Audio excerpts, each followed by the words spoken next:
नमस्कार दोस्तों, आज की कहानी है बहू की चतुराई। एक गांव में एक जमींदार था। उसके कई नौकरों में जग्गू भी था। गांव से लगी बस्ती में बाकी मजदूरों के साथ जग्गू भी अपने 5 लड़कों के साथ रहता था। जग्गू की पत्नी बहुत पहले गुजर गई थी। एक झोपड़े में वह बच्चों को पाल रहा था। बच्चे बड़े होते गए और जमींदार के घर नौकरी में लगते गए। मजदूरों को शाम को मजदूरी मिलती थी। जग्गू और उसके लड़के चना और गुड़ लेते थे। चना भूनकर गुड़ के साथ खा लेते थे। बस्ती वालों ने जग्गू को बड़े लड़के की शादी कर देने की सलाह दी। उसकी शादी हो गई और कुछ दिन बाद गोना भी आ गया। उस दिन जग्गू की झोपड़ी के सामने बड़ी बमचक मची। बहुत लोग इकट्ठे हुए नई बहू देखने को। फिर धीरे धीरे भीड़ छटी। काम पर चले गए और औरतें अपने अपने घर। जाते जाते एक बुढ़िया बहू से कहती गई, पास ही घर है, किसी चीज़ की जरूरत हो तो संकोच मत करना, आ जाना लेने। सबके जाने के बाद बहू ने घूंघट उठाकर अपनी ससुराल को देखा तो उसका कलेजा मुंह को आ गया। जर्जर सी झोपड़ी, खूंटी पर टंगी हुई पोटलियां और झोपड़ी के बाहर बने 6 चूल्हे। जग्गू और उसके सभी बच्चे अलग अलग चना भूनते थे। बहू का मन हुआ कि उठे और सरपट अपने गांव भाग चले, पर अचानक उसे सोचकर धक्का लगा, वहाँ कौन से नूर गड़े हैं। माँ है नहीं, भाई भौजाई के राज में नौकरानी जैसी जिंदगी ही गुजारनी होगी। यह सोचते हुए वह बुक्का फाड़ रोने लगी। रोते रोते थक कर शांत हुई। मन में कुछ सोचा, पड़ोसन के घर जाकर पूछा, अम्मा एक झाड़ू मिलेगी। बुढ़िया अम्मा ने झाड़ू, गोबर और मिट्टी दी, साथ में अपनी पोती को भी भेज दिया। वापस आकर बहू ने एक चूल्हा छोड़ बाकी फोड़ दिए। सफाई कर गोबर मिट्टी से झोपड़ी और द्वार लीपा। फिर उसने सभी पोटलियों के चने एक साथ किए और अम्मा के घर जाकर चना पीसा। अम्मा ने उसे साग और चटनी भी दी।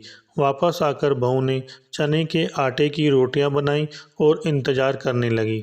जग्गू और उसके लड़के जब लौटे तो एक ही चूल्हा देख भड़क गए। चिल्लाने लगे कि इसने तो आते ही सत्यानाश कर दिया, अपने आदमी का छोड़ बाकी सबका चूल्हा फोड़ दिया। झगड़े की आवाज़ सुन बहू झोपड़ी से निकली, बोली, आप लोग हाथ मुंह धोकर बैठिए, मैं खाना निकालती हूँ। सब अचकचा गए, हाथ मुंह धोकर बैठे। बहू ने पत्तल पर खाना परोसा, रोटी साग चटनी। मुद्दत बाद उन्हें ऐसा खाना मिला था। खाकर अपनी अपनी कतरी लेके वे सोने चले गए। सुबह काम पर जाते समय बहू ने उन्हें एक एक रोटी और गुड़ दिया। चलते समय जग्गू से उसने पूछा, बाबूजी मालिक आप लोगों को चना और गुड़ देता है क्या? जग्गू ने बताया कि मिलता तो सभी को अन्न है, पर वे चना गुड़ ही लेते हैं, आसान रहता है खाने में। बहू ने समझाया कि अब अलग अलग प्रकार का अनाज लिया करें। देवर ने बताया कि उसका काम लकड़ी चीरने का है। बहू ने उसे घर के ईंधन के लिए भी कुछ लकड़ियां लाने को कहा। बहू सबकी मजदूरी के अनाज से एक एक मुट्ठी अन्न अलग रखती, उससे बनिए की दुकान से बाकी जरूरत की चीज़ें लाती। जग्गू की गृहस्थी धड़ल्ले से चल पड़ी।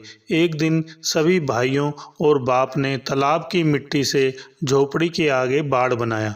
बहू के गुण गांव में चर्चित होने लगे। जमींदार तक यह बात पहुंची। वह कभी कभी बस्ती में आया करता था। वह जग्गू के घर उसकी बहू को आशीर्वाद देने आया। बहू ने पैर छू प्रणाम किया तो जमींदार ने उसे एक हार दिया। हार माथे से लगा।